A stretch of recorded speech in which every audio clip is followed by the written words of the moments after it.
Olá, minhas irmãs, a paz do Senhor. Eu estou aqui para fazer um comentário sobre dois versículos bíblicos. O versículo que está registrado em Mateus, capítulo 5, versículo de número 21 e 22. Diz assim: Ouvistes que foi dito aos antigos, não matarás, mas qualquer que matar será réu do juízo. Eu, porém, vos digo que qualquer que sem motivo se encolerizar contra seu irmão será réu de juízo, e qualquer que chamar a seu irmão de racá será réu do sinédrio, e qualquer que lhe chamar de louco será réu do fogo do inferno. Alguns versículos anteriores a esse, a gente vai encontrar Jesus fazendo a afirmação de que ele não veio para destruir a lei, para abolir ou para revogar a lei, mas que ele veio para cumprir. Quando Jesus ele fala que veio para cumprir, a palavra cumprir aqui tem o sentido de completar.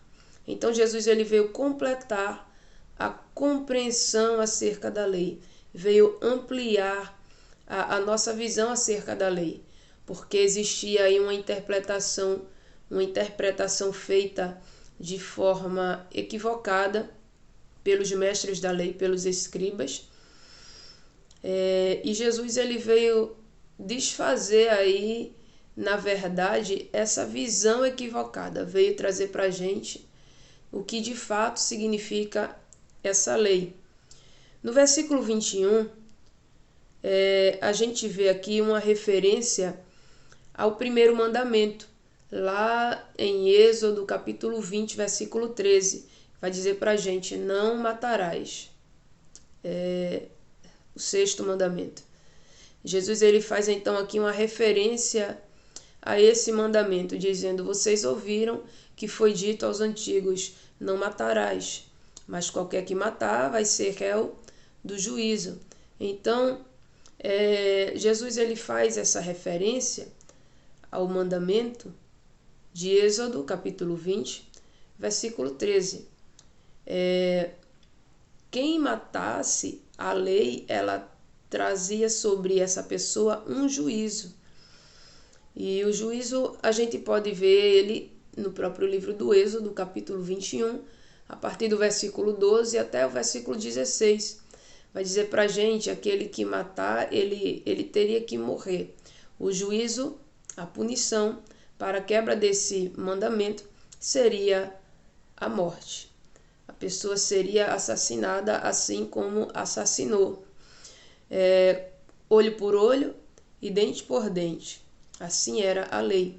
E os escribas interpretavam isso dessa forma: eu não posso matar, porque se eu matar, eu também vou ser assassinado, eu vou ser morto. Então eles interpretavam a lei de olho na punição que a lei lhe trazia. Jesus, porém, ele vai trazer uma interpretação diferente dessa interpretação dos escribas. Jesus ele vai interpretar a lei olhando para o princípio que rege essa lei. Quando eu falo de princípio que rege a lei, eu estou falando da razão, daquilo que motivou Deus a estabelecer a lei, a estabelecer esse mandamento. O que foi que levou Deus, então, a estabelecer esse mandamento, dizendo assim: não matarás. Vamos seguir? Versículo de número 22, Jesus vai dizer: eu, porém, vos digo que qualquer que sem motivo se encolerizar contra seu irmão será réu do juízo. Primeiro ponto aqui que a gente tem. Jesus ele vai trazer para a gente a seguinte ideia: a quebra desse mandamento, ela não consistia apenas no ato consumado. Eu cheguei lá, matei meu irmão, quebrei o mandamento. Não.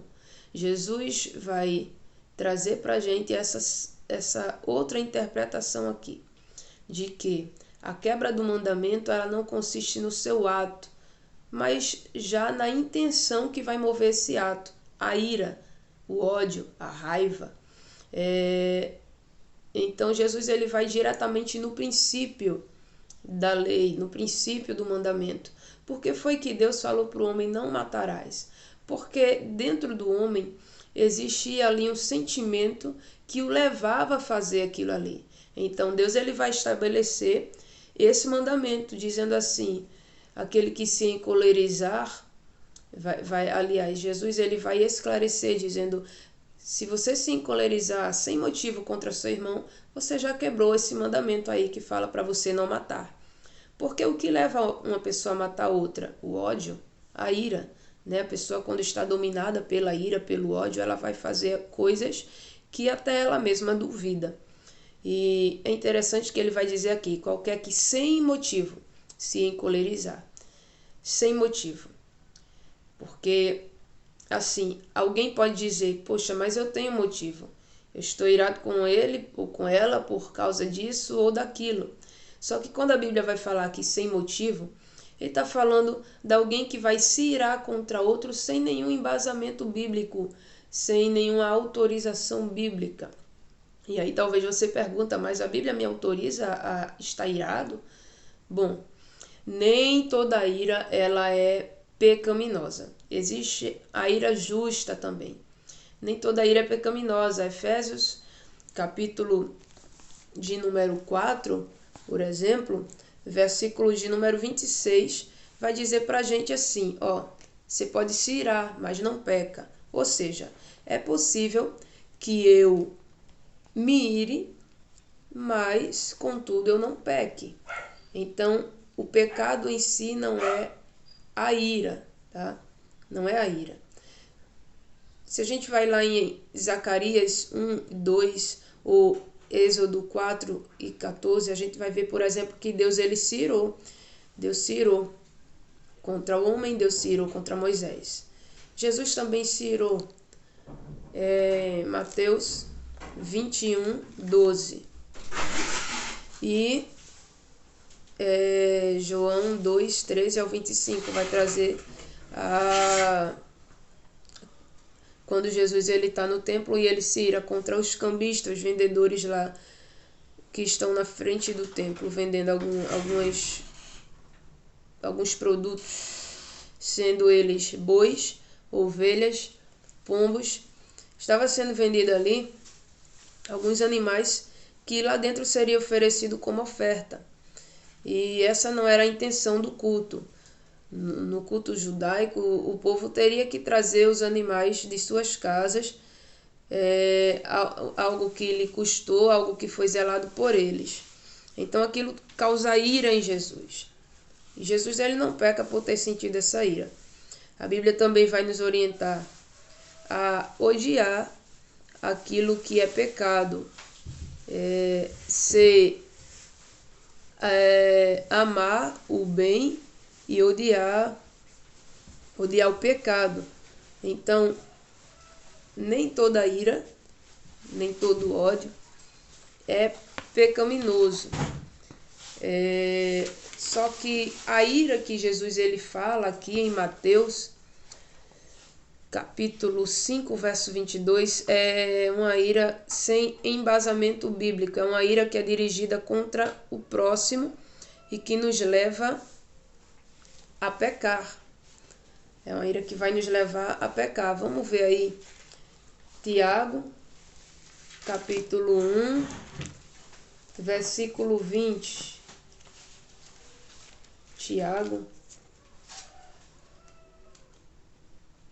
1 e 20.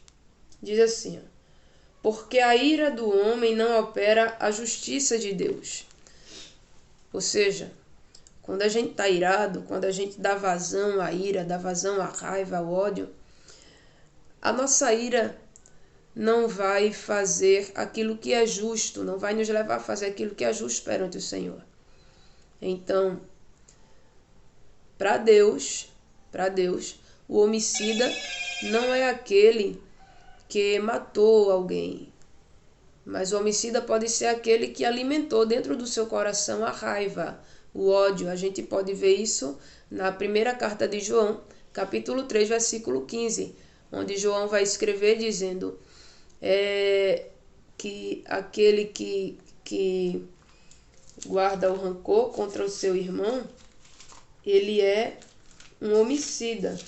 João, primeira carta de João, capítulo 3, versículo 15, ó. Qualquer que aborrece a seu irmão é homicida, e vós sabeis que nenhum homicida tem permanente nele a vida eterna.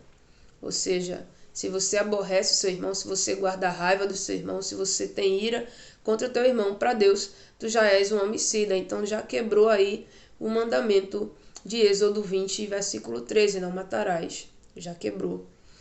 Então Jesus vai trazer para a gente essa visão aí mais ampla, mais clara, que vai diretamente ao princípio que rege a lei. Jesus ele também vai dizer que não só quando você se ira, sabe, a ira que você sente, talvez ninguém perceba que você está irado, mas você sente. Então, quando você está irado, aí Deus vai dizer, você já é réu do juízo. Que juízo? Do juízo divino. Do juízo divino. E ele vai continuar aí no versículo 22, dizendo também que se você chama teu irmão de raca, ou de louco, você já é réu também do sinédrio ou do fogo do inferno. A palavra raca, ou raca, é uma palavra aramaica que tem o sentido de vazio, ou de oco, ou de tolo. Essa palavra seria um desacato à cabeça do homem. E louco seria um desacato à moral do homem. Então, qualquer palavra que venha desvalorizar, ser lançada contra o nosso irmão e venha desvalorizá-lo, venha tirar dele o valor, venha ofender a sua moral, é uma palavra homicida. Então, perante Deus, você já é um homicida quando você faz isso. E você agora é réu, ele vai dizer, do sinédrio e do fogo do inferno. Bom, do sinédrio. O que é o sinédrio? O sinédrio era o Supremo Tribunal dos judeus. A lei judaica ela exigia que cada cidade tivesse um sinédrio, e ele era formado por 70 membros, aonde o seu juiz era o principal sumo sacerdote. O sinédrio era formado pelos sacerdotes, pelos fariseus e pelos anciãos. Só que o sinédrio ele não tinha o poder de sentenciar a crucificação. O que é que o sinédrio fazia? Ele levantava a acusação. Então Jesus está dizendo aqui, se você chama teu irmão de raca, você já é réu do sinédrio. Ou seja, a tua ira agora ela foi exposta a alguém.